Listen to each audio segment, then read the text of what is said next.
Early spring community garden update. Okay, right here you will see this is a asparagus and strawberry bed, and you can see strawberries are coming up.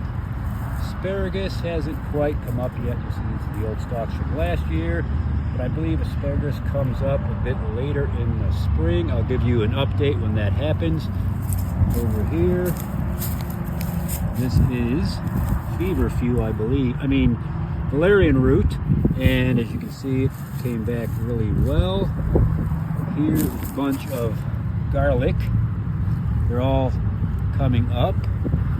This right here is a walking onion, or Egyptian walking onion.